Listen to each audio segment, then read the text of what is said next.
चलिए देखते हैं हम लोग क्या लॉस ऑफ रिफ्रैक्शन देखते हैं ऑफ लाइट। ठीक है, जैसे मान लो कि दो मीडियम ऊपर रेयर नीचे डेंसर है, तो रेयर से लाइट कहाँ है डेंसर में, तो कहाँ मुड़ेगा, ये नॉर्मल की तरफ मुड़ता है, पता है नहीं बोला।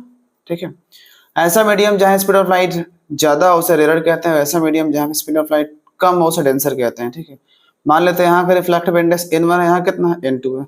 लाइट अंदर घुसा तो कहता है लॉस ऑफ रिफ्लेक्शन में पहला लो कहता है कि इंसिडेंट रे, ये रिफ्लेक्टेड रे और ये नॉर्मल। ठीक है, at the point of incident, जहाँ पे इंसिडेंट किया है सबका सब एक प्लेन में है, मतलब मान लो ये पूरा एक्स प्लेन है, तो क्या होगा पूरा लकीर कहाँ है एक्स में, कोई वाई में नहीं है। ठीक है, इसे कहते हैं। तो देखो क्या है, the incident ray, reflected ray and the normal at the point of incidence, जहाँ पे इंसिडेंस किया है यहाँ पे, ऑल लाई ऑन द क्या, ऑल लाई इन द क्या सेम प्लेन, सबके सब एक ही प्लेन में होगा। ठीक है, ये पहला बात कहता है।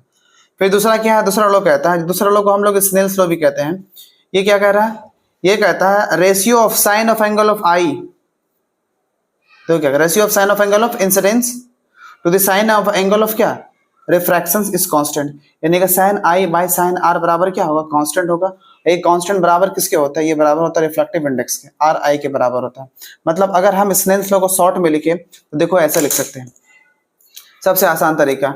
देखो रिफ्लेक्टिव इंडेक्स ऊपर में कितना है n1 है, फिर क्या है साइन आई, ऊपर जो है साइन आई बराबर क्या लिखेंगे, नीचे क्या है n2, फिर क्या है साइन आर, दोनों साइन का ही देंगे साइन आर, यानी कि सिंपल भाषा में साइन आई इधर लेंगे तो क्या होगा, ये होगा साइन आर, ये ऐसा नीचे आएगा तो ऊपर यहाँ क्या बचेगा, यहाँ बचेगा n2 बाय क्या n1, और ये n2 बाय n1 यही कांस्टेंट होता है, इसी को कहते हैं रिफ्लेक्टिव इंडेक्स कहते हैं। ठीक है, जैसे कि देखो इस पर एक आसान क्वेश्चन है, कैसा है देखो, बहुत इजी है। जैसे कि देखो क्वेश्चन पूछा गया, कहा गया कि एंगल ऑफ इंसिडेंट 60 है, एंगल ऑफ रिफ्रैक्शन क्या होगा बताना है तुम्हें, जबकि रेयर मीडियम में क्या होता है, मान लो एयर है तो n1 1 है, अब n2 कितना है, n2 रिफ्लेक्टिव इंडेक्स कितना है, ये 3 है। तो लिखने का तरीका क्या होता है, n1 sin 60, n1 sin 60 बराबर क्या होगा, n2 sin, ये क्या है, ये r है, लिख दिए।